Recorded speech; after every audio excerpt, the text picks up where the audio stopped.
রাষ্ট্র তৈরি হয় হচ্ছে শত্রু সাপেক্ষে এবং জিনিসটা খুব পরিষ্কার। পৃথিবীতে যদিও বন্ধু সাপেক্ষে কোনো রাষ্ট্র হয় নাই, কিন্তু আমাকে বন্ধু রাষ্ট্রের পিল গত ৬-৭ দশক ধরে খাওয়ানো হয়েছে। অতএব জাতীয় নিরাপত্তার প্রশ্ন রিজলভ করতে হবে রাষ্ট্রের শত্রু সাপেক্ষে।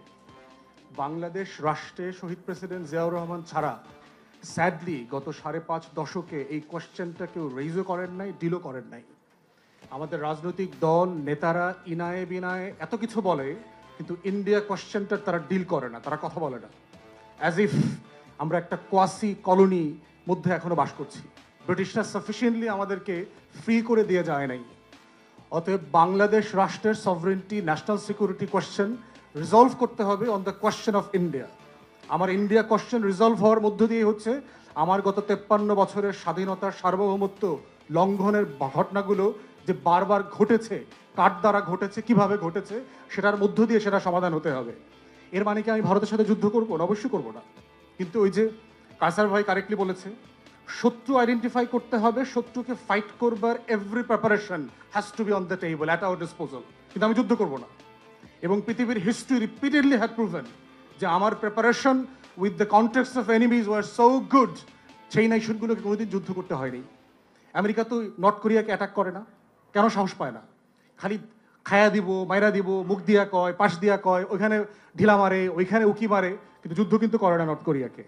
ইরানকে মেরে দিচ্ছে কেন? কারণ জানে যে ইরান এখনো নিউক্লিয়ার বোম তৈরি করতে পারে নাই।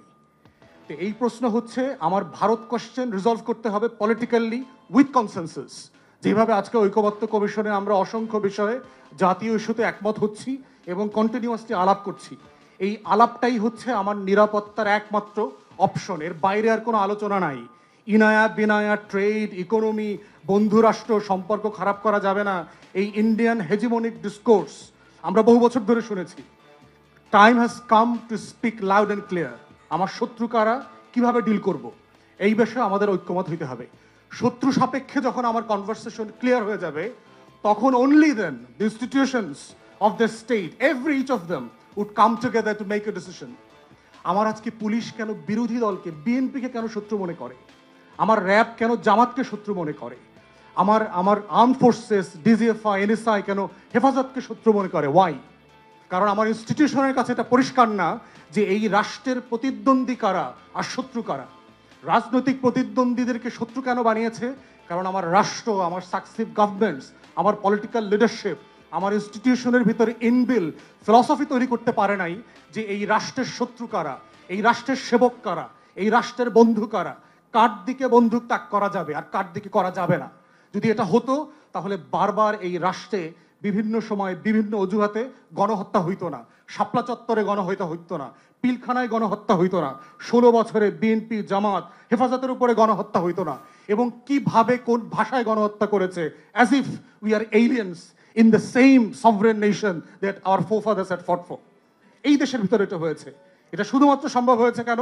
কারণ আমার বন্ধু শত্রুর আলোচনাটা এই রাষ্ট্রে পলিটিক্যাল গভর্নমেন্টগুলো পরিষ্কার করতে পারে নাই, ইনস্টিটিউশনগুলো পরিষ্কার করতে পারে নাই। অতএব সেই জায়গায় শত্রু আইডেন্টিফাই করা এবং তার সাপেক্ষে আমার প্রস্তুতি, পরিষ্কার বক্তব্য, এটাই হচ্ছে জাতীয় ঐক্যের একমাত্র মানদণ্ড। ধন্যবাদ।